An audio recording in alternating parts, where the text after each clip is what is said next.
কিয়ামতের কঠিন বিভীষিকার ময়দান, এই ময়দানে আমাকে আটকায়ও না, দয়া করে তুমি মাফ করে দাও, আমি তো ধরা খেয়ে গেছি। বিবি বলবে, স্বামী গো, মাপ চাওয়ার জায়গা হাসরের মাঠ নয়, মাপ চাওয়ার জায়গা ছিল দুনিয়ার জগৎ। হাসরের মাঠে কেউ কারো প্রতি দয়া দেখায় না, মায়া দেখায় না। হাসরের মাঠ মাপ দেওয়ার জায়গা নয়, মাপ লওয়ার জায়গাও নয়, মাপ দেওয়া নেওয়ার জায়গা ছিল দুনিয়ার জগৎ। ওই জগতে তুমি আমার কাছ থেকে মাপ নেও নাই, মাপ চাও নাই। আজ আমি মাপ দিতে রাজি না, বিন্দু পরিমাণ দয়া দেখাইতে রাজি না। আজকে আমি আমাকে নিয়ে ব্যস্ত, ইয়া নফসি ইয়া নফসি লিয়া ব্যস্ত। আমি বিবি কেমনে মাপ পাবো, আমি আমাকে নিয়ে ব্যস্ত। আমার নেকির প্রয়োজন, তুমি বদলা দাও, বদলা দাও। মোহরের টাকা তুমি দাও নাই, 10 লক্ষ টাকা মোহর লেখাইছো, দিছো মাত্র 2 লাখ, বাকি রইছে 8 লাখ। আমার 8 লাখ টাকা পাওনা, পাওনা পরিশোধ করো। ঠিক কিনা জোরে বলো। সমাজে ট্র্যাডিশন আছে না নাই? দিতে পারে না 2 লাখ, মোহর লেখাইছে 10 লাখ। মোহর কাগজে লেখাইবার জিনিস নয়, মোহর দেওয়ার জিনিস। মোহর স্বামী তার স্ত্রীকে দিতে হয়, স্ত্রীর পাওনা, স্ত্রী পাওনাটা পরিশোধ করে নিবে একদম পুঙ্খানুপুঙ্খ হিসাব করে করে আল্লাহর আদালতে তোমার কাছ থেকে নিয়ে নিবে। দুনিয়ায় যদি তুমি না দাও, ওই দিন বলবে আমার পাওনা পরিশোধ করো। স্বামী বলবে, বিবি কেমনে দিব, টাকা নিয়ে তো কবরে আসি নাই, টাকা নিয়ে তো হাসরের মাঠে উঠি নাই, কেমনে তোমাকে 8 লাখ পরিশোধ করব? বিবি বলবে, টাকার প্রয়োজন নাই, কারণ টাকা হাসরের মাঠে চলে না। হাসরের মাঠে চলে যে জিনিস, ওই জিনিসটা তুমি আমাকে দিয়ে দাও। কই কোনটা? কই তোমার নামাজের সওয়াব। আর একটু জোরে কোন না সুবহানাল্লাহ। তোমার রোজার সওয়াব, তোমার হজের সওয়াব, কই তোমার উমরার সওয়াব, কই তোমার লক্ষ টাকা মাদ্রাসা দান করার সওয়াব? আমি স্ত্রীকে দিয়ে দাও, আমি বিবিকে দিয়ে দাও। এইভাবে তার জীবনের সবগুলা নেকি হাসরের ময়দানে ওই দুর্বল মানুষগুলার মামলার কারণে দিয়ে দিতে হবে। এজন্যই নবীজি বলেন, তোমাদের ভিতরে ওই মানুষগুলা দুর্বল নয়, ওই মানুষগুলা নিঃস্ব নয়, ওই মানুষগুলা ফকির নয়, ওই মানুষগুলা অসহায় নয়, যাদের টাকা নাই পয়সা নাই। না না, অসহায় হলো, নিঃস্ব হলো, মুফলিস হলো ওই মানুষগুলি যারা হাসরের ময়দানে নামাজের সওয়াব নিয়ে উঠবে, রোজার সওয়াব নিয়ে উঠবে, উমরার সওয়াব নিয়ে উঠবে, হজের সওয়াব নিয়ে উঠবে, দান করার সওয়াব নিয়ে উঠবে। কিন্তু দুর্বলের মামলার কারণে ওই সবগুলি সব দিতে দিতে দিতে দিতে শেষ হয়ে যাবে। সেই হলো তোমাদের ভিতরে সবচেয়ে বড় গরিব, সবচেয়ে বড় অসহায়। এজন্য বলি যুবক, দিলটাকে নরম করে কথাগুলি বুঝো। বুদ্ধিমান কখনো দুনিয়ার মামলা আল্লাহর আদালতে নিয়ে উঠে না। বুদ্ধিমান সর্বদাই দুনিয়ার মামলা দুনিয়াতেই ডিসমিস করে। স্ত্রীকে কষ্ট দিছো, তাড়াতাড়ি মাপ চেয়ে দুনিয়ার মামলা দুনিয়ায় শেষ করো। মোহরের টাকা দেও নাই, এখনই নিয়ত করো, তাড়াতাড়ি মামলা ডিসমিস করো। ঠিক কিনা জোরে বলো। এজন্য এখন যায় যদি কেউ মাপ দিয়া দাও, স্ত্রী যদি কেউ মাপ দিয়া দিলাম, এটা মাফ হবে না। ঠিক কিনা জোরে বলেন, এটা মাফ হবে না। কেমনে মাফ হবে? বিবি মনে মনে ভাববো, আমি যদি এখন কই না আমার মুখরের টাকা দেওয়া লাগবে, আমি মাফ করবো না, তাহলে তো আমার স্বামী আমার উপরে নারাজ হয়ে যাবে, সে তো মনে কষ্ট পাবে। এজন্য তুমি যদি এখন যা কও, বিবি গো আমি মুখরের টাকা দিতে পারবো না, টাকাগুলি তুমি আমাকে মাফ করো। স্ত্রী কিন্তু মন না চাইলেও তোমাকে খুশি করার জন্য মাফ দিব। মন থেকে মাপ যদি না দেয়, এইটা মাফ হয় না, হয় না। এজন্য মোহরের টাকা তার হাতে তুমি বুঝায় দেওয়া লাগবে। এরপরে যদি সে তোমাকে আবার তোমাকে রিটার্ন করে, তখন তুমি খরচ করতে পারবা। আগে তাকে তার টাকা বুঝায় দাও। ঠিক কিনা জোরে বলো। এখন যদি বাসর করে উঠবার আগে কও না গো বিবি বাসর করে উঠবো না, মোহরের টাকা মাপ চাই, বিবি কইব ইন্না লিল্লাহি, এটা কি কয়? এত আশা করে বিয়া বইলাম, এখন বাসর করে স্বামী আইব, কি কয় মোহরের টাকা মাপ না দিলে পালঙ্গে উঠবে না। সাথে সাথে কয় কি, স্বামী গো একবারে দিল থেকে মাফ করে দিছি। এটা কি দিল থেকে মাফ করছে? ডাকাইতে ধরবো, আমারে ডাকাইতে ধরছে, ডাকাইতে ধরছে আর কয়েক বছর আগে আমাদের এলাকা সিলেটে। ডাকাতে যখন আমার মালগুলি নিয়ে যায়, তখন একটা তিনজন ওরা, তিনজনের মুখোশ পড়া, একজনের হাতে এত বড় একটা রান্দা। মালগুলি যখন নিয়ে যায়, টাকাগুলি নেওয়ার পরে কয় হুজুর কষ্ট পাইছেন? কি রে ভাই, আমি তো চিনি না, ও তো মুখোশ। হুজুর আপনাকে আমরা চিনি, আপনি চিনেন না। আচ্ছা, হুজুর টাকাটা খুব দরকার ছিল, এজন্য নিলাম, বদুয়া দিয়েন না। কি বলেন? এই সময় আমি কি বলবো? না না, আমি মাপ দিব না। এত লম্বা একটা ছুরি, হ্যাঁ? আমি কইলাম আমার কাছে আরো থাকলে তোমারে দিতাম, এটা ছাড়া তো আমার কোনো পথ ছিল না। এই যে ডাকাতে আমার কাছ থেকে এইভাবে মাপ নিল, এটা মাফ হইছে? হ্যাঁ? বাসর করে যে সমস্ত ছেলেরা কয় মোহরের টাকা মাপ দাও নাইলে বাসর করে ঢুকমু না, এও এইরকম ডাকাইত, ঠিক কিনা? যেরকম ওই ডাকাতে যেভাবে মাপ নিছে আমার কাছ থেকে, আপনিও এইভাবে স্ত্রীর কাছ থেকে মাপ নিতেছেন, এটা মাপ হয় না। এজন্য আল্লাহ নবী বলেন মজলুমের দোয়া বদদুয়া থেকে বাঁচো, মুসাফিরের দোয়া বদদুয়া থেকেও তুমি বাঁচো। 2 নম্বর হলো মুসাফির ওয়া দাওয়াতুল মুসাফির, অপরিচিত মানুষ দূর থেকে তোমার কাছে এসেছে, তোমাদের পাশের কোনো মহল্লায় যাবে অথবা তোমাদের কোনো এলাকায় এসেছে, লোকটার বাড়ি এখানে নয়, রাস্তা চিনে না, রাস্তাটা তারে চিনায় দাও, তারে ভালো একটা রাস্তার পরিচয় দিয়ে দাও। যদি পারো তাহলে 1 গ্লাস ঠান্ডা পানি খাওয়ায় তারে খুশি করো।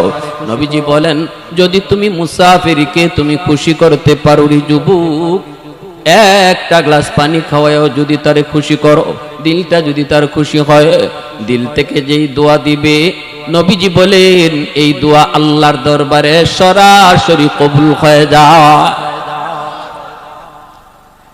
আর যদি মুসাফিরকে কষ্ট দাও, রাস্তা বলেছে রাস্তা চেনায় দাও নাই, বলছে এইদিকে রাস্তা, এইদিকে তুমি দেখায় দিছো ওইদিকে, কষ্ট পেয়েছে লোকটা, আচরণ তুমি ভালো করো নাই, দিল থেকে কষ্ট পাইলো, নবীজি বলেন দিলের কষ্ট আল্লাহর দরবারে সরাসরি বদদুয়া হয়ে পৌঁছে যায়।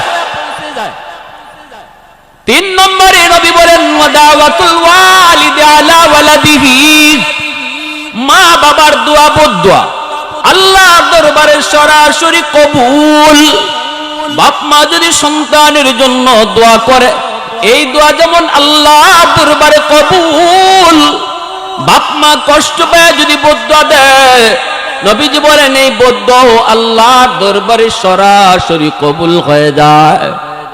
এজন্য মনে রাখবা, ভালো করে মনে রাখবা, বাপ মার দোয়া বদদুয়া আল্লাহর দরবারে সরাসরি কবুল। বাপ মা যদি দোয়া করে, এই দোয়া আল্লাহর নবী বলেন কবুল, গ্যারান্টেড কবুল। মঈনুদ্দিন চিশতি, আব্দুল কাদের জিলানী যদি তোমার ঘরে তুমি দাওয়াত করে আনো, তারা যদি তোমার ঘরে আইসা তোমার জন্য হাত উঠায়, 1 জন নয় 2 জন নয়, আব্দুল কাদের জিলানীর মতো এমন 100 জন নয়, 1000 আব্দুল কাদের জিলানী যদি তোমার জন্য হাত বাড়ায় রে যুবক, নবীজি বলেন দোয়া কবুল হবে কি হবে না কোনো গ্যারান্টি নেই।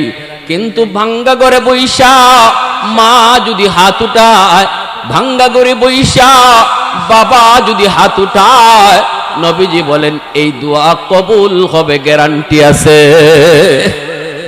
আওয়াজ দিয়া বলো সুবহানাল্লাহ। আল্লাহ পাকের নাম জুড়ে নিলে অসুবিধা আছে?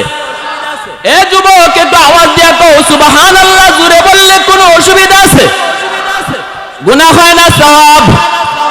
আল্লাহ নাম সুবহানাল্লাহ জিকির নিলে পরে দিলে শান্তি আসে কি আসে না? ইব্রাহিম খলিল শুধু আল্লাহ নামটার এত পাগল, ফেরেশতারা কয় মালিক ইব্রাহিম তোমার বন্ধু হয় কেমনে? আল্লাহ কয় আমার পাগলের জন্য আমার বন্ধু। কয় বুঝি না মালিক, কেমনে তোমার এত পাগল?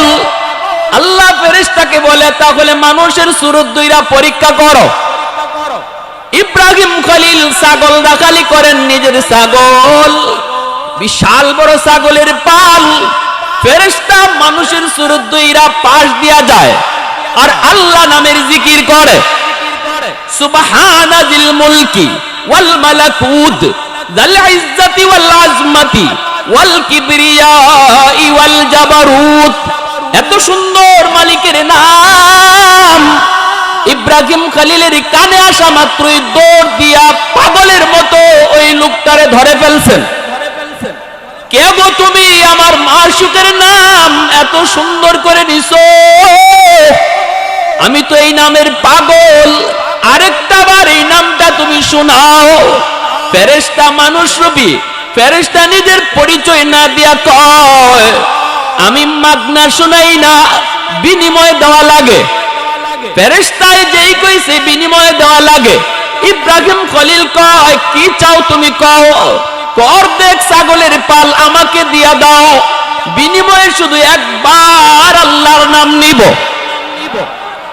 ইব্রাহিম খলিল কয় আমার অর্ধেক ছাগলের পাল দিয়া দিলাম। ফেরেশতা বলে সুবহানা যিল মুলকি ওয়াল মালাকুত যাল ইজ্জতি ওয়াল আজমতি ওয়াল কিবরিয়াই ওয়াল জাবারুত। এইবার ফেরেশতা অর্ধেক ছাগলের পাল লইয়া চলে যায়। ইব্রাহিম খলিল যেতে দেন না, যেতে দেন না। আবার দয়াল লোকটার কোমর জড়ায় ধরছেন আর কান্না শুরু করে দিছেন আর বলতেছেন কে গো তুমি? চিনি না, এত সুন্দর করে আমার মাশউকের নাম, আমার খালিক আর মালিকের নাম তুমি নিয়েছো, আরে একটা বার তুমি শোনাও। ফেরেশতা বলে তাহলে বিনিময় লাগবে, কি চাও? কয় বাকি অর্ধেক ছাগলের পালও দেওয়া লাগবে। ইব্রাহিম খলিল কয় দিয়া দিলাম, একবার শুধু আল্লাহর নাম। এইবার ফেরেশতা সব ছাগল লইয়া তিনি চলে যাবেন। ইব্রাহিম খলিল যেতে দেন না, আবারও যায় তার কোমর জড়ায় ধইরা কান্না শুরু করলেন। আরেকটা বার তুমি এই নামটা শুনাইবানি গো, আরেকটা বার এই নামটা তুমি শুনাইবানি। ফেরেশতা তখন বলতেছেন এখন আপনি কি দিবেন? কিছুই তো আপনার নাই, সব ছাগল তো দিয়ে দিলেন, এখন আর কি দিবেন? ইব্রাহিম খলিল কয় আরেকবার যদি তুমি আমার মাশউকের নাম তুমি শোনাও, তাহলে আমি ইব্রাহিম সারা জীবনের জন্য তোমার গোলাম হয়ে যাব। আওয়াজ দিয়া কন্যা সুবহানাল্লাহ। আলহামদুলিমান কদ্দারা খাইরান ওয়া খাবালা, আলহামদুলিমান কদ্দারা খাইরান ওয়া খাবালা, ওয়া শুকরু লিমান সাওয়ারা হুসনান ওয়া জামালা, ফরদুন সামাদুন আন সিফাতিন খালকে বারিউন, রব্বুন আযালিয়ুন খালাকাল খালকা কামালা, লা জিদ্দা ওয়ালা নিদ্দা ওয়ালা হাদ্দা লিমাওলা, লা জিদ্দা ওয়ালা নিদ্দা ওয়ালা হাদ্দা লিমাওলা, আল আনা কামা কানা ওয়ালাম ইয়ালকা যাওয়ালা, আল আনা কামা কানা ওয়ালাম ইয়ালকা যাওয়ালা। মহব্বতের সাথে বলেন আল্লাহু আকবার। তাহলে বলছিলাম মা বাবার দোয়া বদদোয়া আল্লাহর দরবারে সরাসরি কবুল, দোয়া করলো দোয়া আল্লাহর দরবারে কবুল, বদদোয়া দিল আল্লাহর দরবারে কবুল। এজন্য বলি যুবক শোনো, যদি তুমি মাকে খুশি করতে চাও, বাবাকে তুমি খুশি করতে চাও, খুশি করাই তোমার লাগবে, কারণ বাপ মা খুশি থাকলে আল্লাহ খুশি। রাদার রব্বি ফি রাদাল ওয়ালিদাইন ওয়া সাখাতুর রব্বি ফি সাখাতিল ওয়ালিদাইন, আও কামা ক্বালা নবী আলাইহিস সালাম। নবীজি বলেন কোন সন্তান যদি বাপ মারে খুশি করে আল্লাহ তার উপর খুশি হয়ে যায়। কোন আওয়াজ দিয়ে কোন না, বাপ মা খুশি থাকলে কে খুশি? বাপ মা খুশি থাকলে কে খুশি? বাপ মা নারাজ হলে কে নারাজ? এইবার তুমি মাকে খুশি করো, বাবাকে খুশি করো, আল্লাহ খুশি। যিনি খুশি থাকলে আল্লাহ খুশি, তারে খুশি না রাইকা কারে তুমি খুশি করো। পীরের দরবারে যাও, অসুবিধা নাই। হক্কানি পীর ওলি আল্লাহ যদি হয়, অসুবিধা নাই। কিন্তু পীর খুশি থাকলে আল্লাহ খুশি, হাদিস পাই না। হাদিস আমরা পেয়েছি, যদি বাপ মা খুশি থাকে আল্লাহ খুশি। কিনা জোরে বলো। শ্বশুর শাশুড়িরে খুশি করো, অসুবিধা নাই। কিন্তু শ্বশুর শাশুড়ি খুশি থাকলে আল্লাহ খুশি, হাদিস পাই না। হাদিস পেয়েছি বাপ মা খুশি থাকলে আল্লাহ খুশি। ঠিক কিনা জোরে বলো। এ যুবক, মা বাবাকে খুশি করতে লক্ষ টাকা খরচ করতে হয় না, বোয়াল মাছ খাওয়াইতেও লাগে না। মুখ বইরা আম্মা কয়ে ডাক দাও, মুখ ভরে আব্বা কয়ে ডাক দাও, দেখো বাপ মার দিল খুশি হয়ে যাবে। 20,000 30,000 টাকা এক ছেলে ইনকাম করে, মাকে বাবাকে খাওয়ায়, কিন্তু মাস চলে যায়, বছর চলে যায়, একবারও মুখ ভরে আম্মা কয়ে ডাক দেয় না, একবারও মুখ ভরে আব্বা কয়ে ডাকে না। কারণ এই আব্বা ডাকটা শোনার জন্য বাবার দিল খা খা করে। কারণ সন্তান যত বড়ই হোক না কেন, মা বাবার কাছে সন্তান সব সময় ছোটই থাকে। মা মা ডাকটা শোনার জন্য পাগল, হাজার হাজার টাকা খরচ করে সংসারে, আম্মা কয়া ডাকে না, আব্বা কয়া ডাকে না।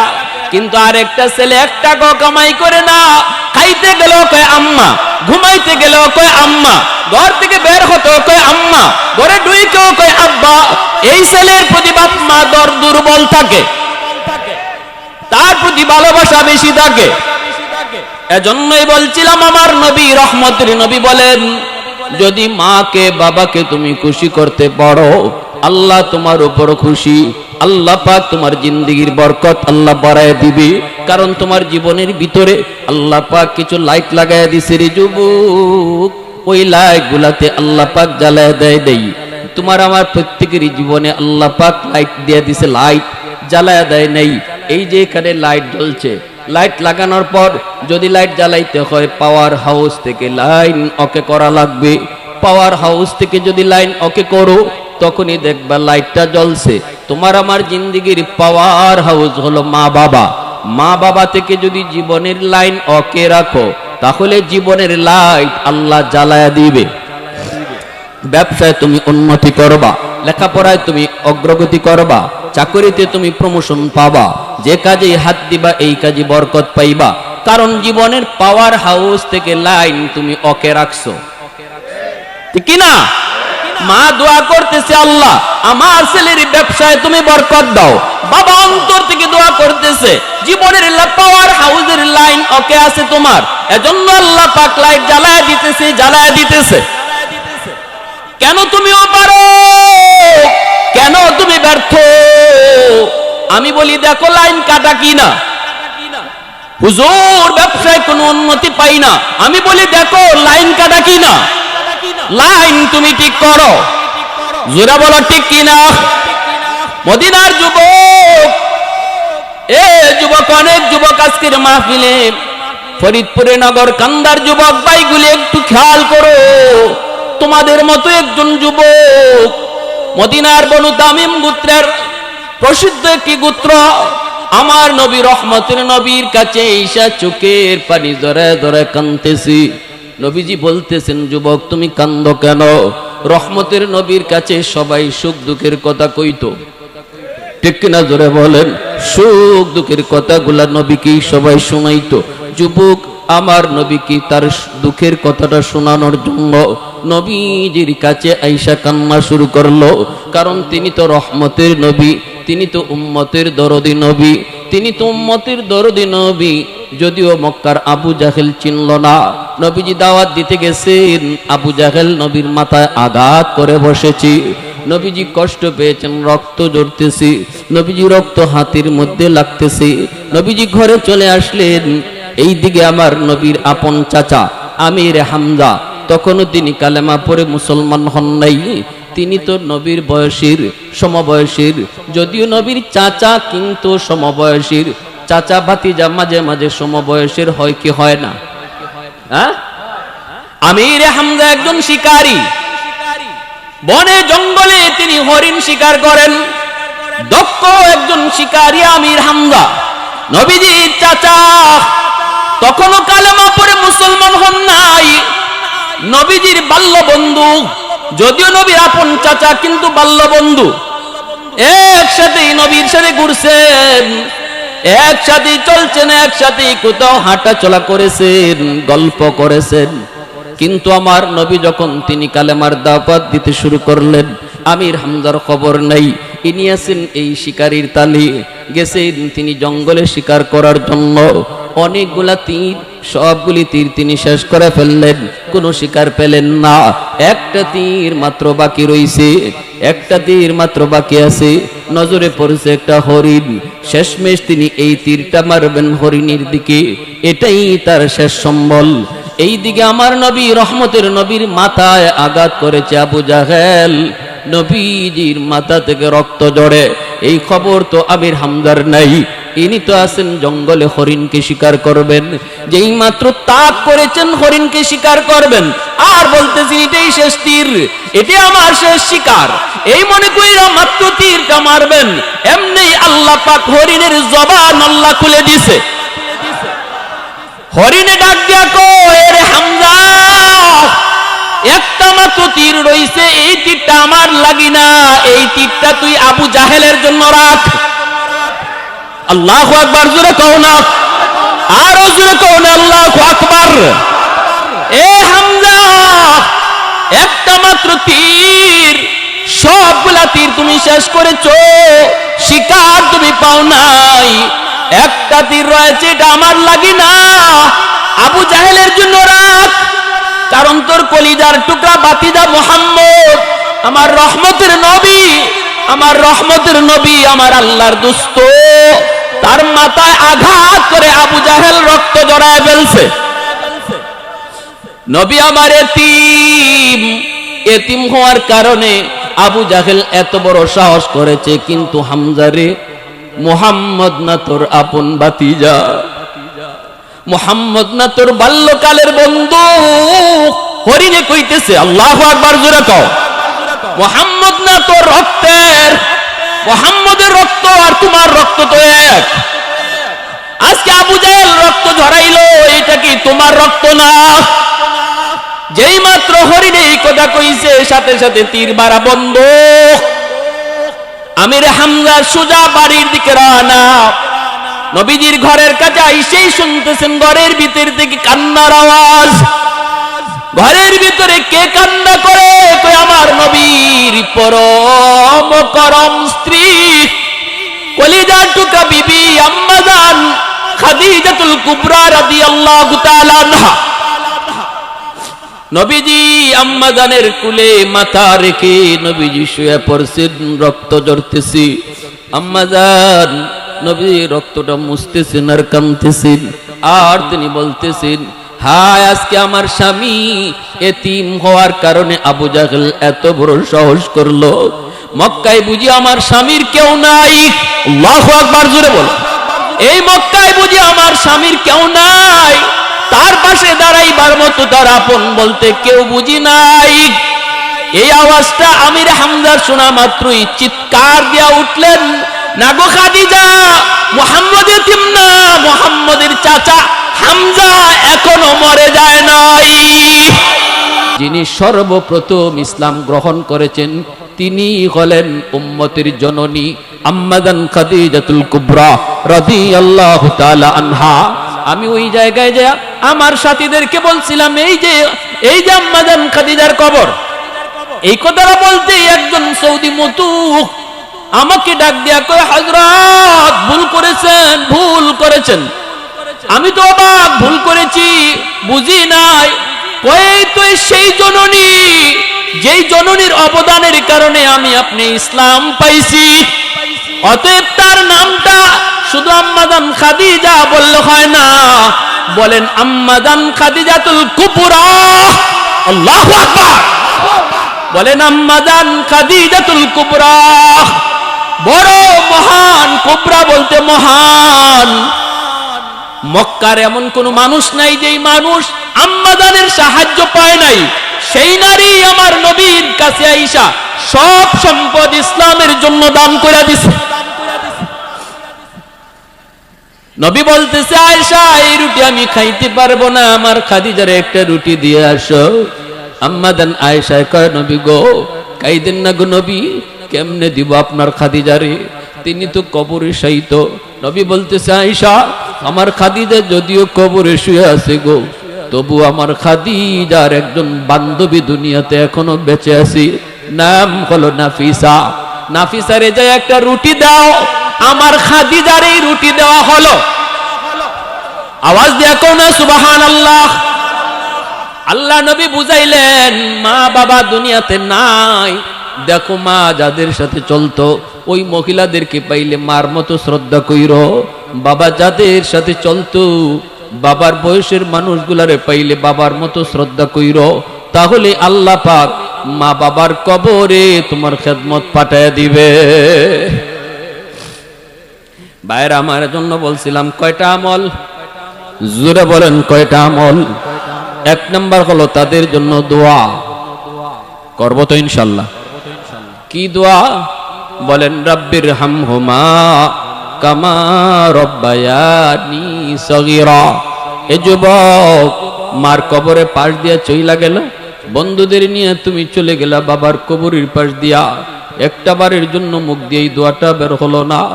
বাবার রুটা ডাইকা ডাইকা কান্দে আর কয়, বাজান রে কত রাত তোমার জন্য বাবা ডাক্তারের কাছে দৌড়াইছি, কোনদিন তোমার কারণে বাবার নামাজটা কাজা হয়েছে, আজকে আল্লাহর দরবারে ওই নামাজের কারণে বাবা গ্রেফতার। একটা বার যদি কবরের পাশে দাঁড়ায়া রাব্বির হামহুমা কামা রব্বায়ানি সগীরা কইয়া দোয়া করতা, আল্লাহ বাবার কবরের আযাব আল্লাহ মাফ করে দিত। দুই নম্বরে নবী বলতেছে, দান সদকা করো, মসজিদ মাদ্রাসায় দান করো, ওয়াজ মাহফিল করাও, নেক কাজে তুমি বাপ মার নামে দান করো। তিন নম্বরে নবী বলতেছেন, শুনো, তাদের কোনো পাওনা যদি তাকে পাওনা পরিশোধ করো, মানুষের কোনো হক যদি তাদের দ্বারা নষ্ট হয়ে থাকে, তুমি সন্তান হিসাবে তাড়াতাড়ি হকটা ফিরাইয়া দাও। চার নম্বরে নবী বলতেছেন, তাদের রক্তের মানুষ যারা আছে তাদের খোঁজ খবর তুমি রাখো, ডায়েরি কইরা নাও। ডায়েরি, বর্তমান যুগটা তো সহজ, মোবাইলের যুগ। ডায়েরির মধ্যে আত্মীয় স্বজনের নাম লিখে রাখো, আর ডান দিকে তুমি নাম্বারটা উঠে রাখো, উপরে লিখে রাখো সপ্তাহে একদিন ফোন দিয়া খবর নিব। তুমি যদি ফোনটা দিয়া খবর নাও, এক সপ্তাহ পর পর, 15 দিন পর পর, এক মাস পর পর ফোনটা ডায়েরিটা নিয়ে বসো, নাম্বার দেখে দেখে ফোন নিয়ে শুধু খবরটা নাও। আমার নবী কয়, প্রতিটা ফোন তোমার বাবার কবরে যাইতেছে। সুবহানাল্লাহ, জোরে বলেন। প্রতিটা ফোন মায়ের কবরে যাইতেছে।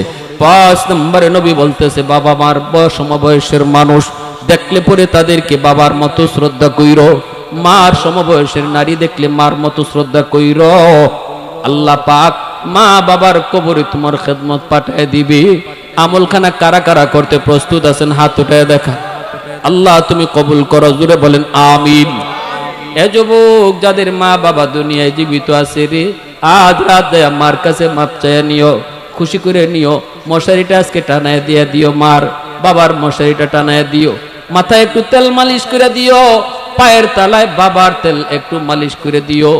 এই কথাটা, এই আমলটা করা মাত্রই দেখবা বাবার দিল খুশি। নবী বলতেছেন, যদি কোনো সন্তান রাতের বেলা মারে খুশি করে ঘুমায়, সকাল হওয়া মাত্রই তার জন্য আল্লাহ জান্নাতের দরজা খুলে দেয়।